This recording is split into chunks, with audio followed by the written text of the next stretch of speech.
A warm welcome to AD4 TV Radio News Update, coming to you live from Abuja, Nigeria's capital city. I am Gracious Ogun.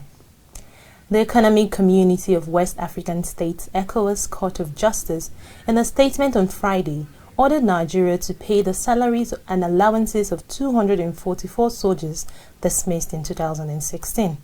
In the judgment, which was delivered by Justice Kekura Bangura, the court made its ruling, having heard the parties. It, however, rejected the request of the soldiers for an order directing the government to reinstate them. In commemoration of the International Day Against Drug Abuse and Illicit Trafficking, Kano State Governor Abdullahi Ganduje says plans are underway to begin compulsory drug tests for political office holders, civil servants, and students seeking admission into tertiary institutions in the state. He added that the drug test will begin when the State Drug Administration Agency resumes operations. He called for aggressive media campaigns against the menace of drug abuse, which is said has endangered many lives and crippled the economics of nations.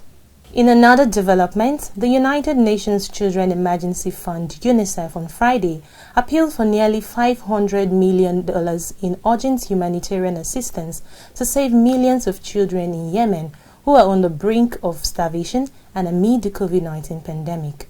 The fund says the number of malnourished children in the country could reach 2.4 million, a 20% increase by the end of the year, adding that another 6,600 children under the age of 5 could also die from preventable causes as the pandemic has weakened the country's struggling healthcare system and disrupted services.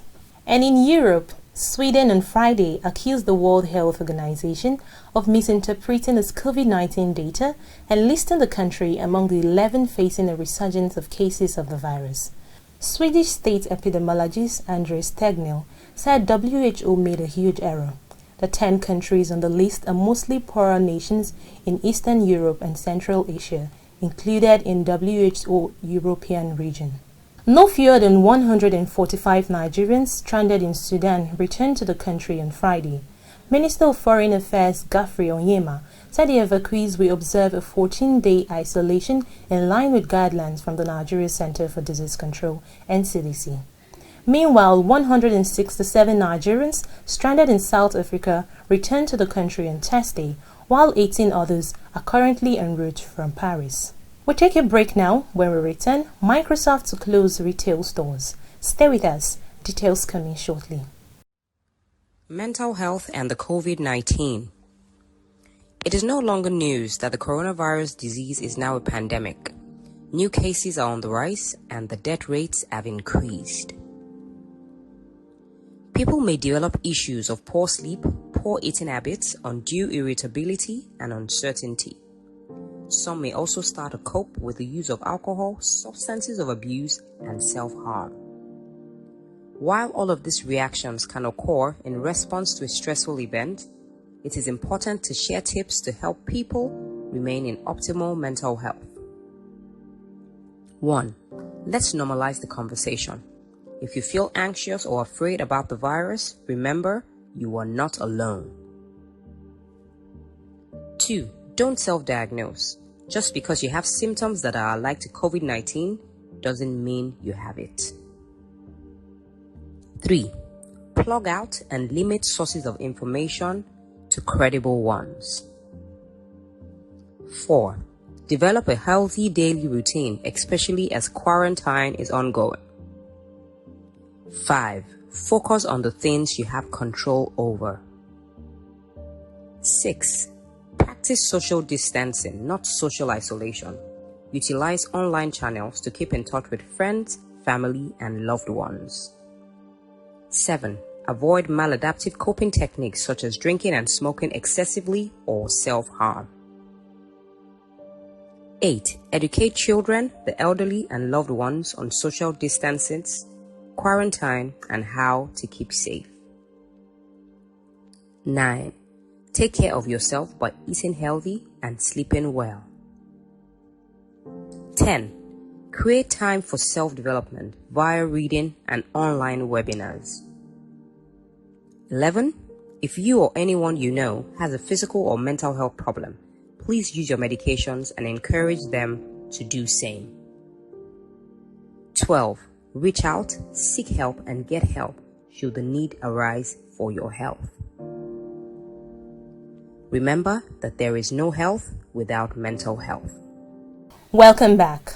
You're watching AD4 TV Radio News Updates. Management of the National Youth Service Corps (NYSC) said its orientation camps will reopen when it is safe in view with the danger posed by COVID-19 pandemic. Director of Press and Public Relations of the Corps, Adenike Adeyemi, on Friday said the attention of management of the scheme had been drawn to false online publications stating that the NYSC was set to reopen orientation camps. She explained that the Corps shall only do so when it has received the nod of the federal government. The NYSC therefore advised Corps members and prospective Corps members to obtain information concerning the scheme only from NYSC official sources on both the social and mainstream media. Microsoft Corporation on Friday said it would close its retail stores and take a pre-tax asset impairment charge of $450 million in the current quarter. The corporation will, however, continue to serve customers online, with team members working remotely from corporate facilities as it retains spaces for Microsoft Experience Centers in London, New York City, Sydney, and Redmond campus locations, who also serve all customers. And in sport, after waiting for 30 years, Liverpool emerged champions of the Premier League following Thursday's result on the tie between Chelsea and Manchester City. Liverpool, which was close to glory when the coronavirus pandemic forced the shutdown of English football in March, beat Crystal Palace 4-0 at Anfield on Wednesday to stand a chance for the title. And that's it on AD4 TV Radio News Updates, coming to you live from Abuja, Nigeria's capital. You can join the conversation on our website at www.ad4tvradio.com. Please follow us on our social media platforms at AD4TV Radio on Facebook, Twitter, LinkedIn, and Instagram. Please subscribe to our YouTube channel at AD4TV Radio. Many thanks for watching. I am Gracious Ogun.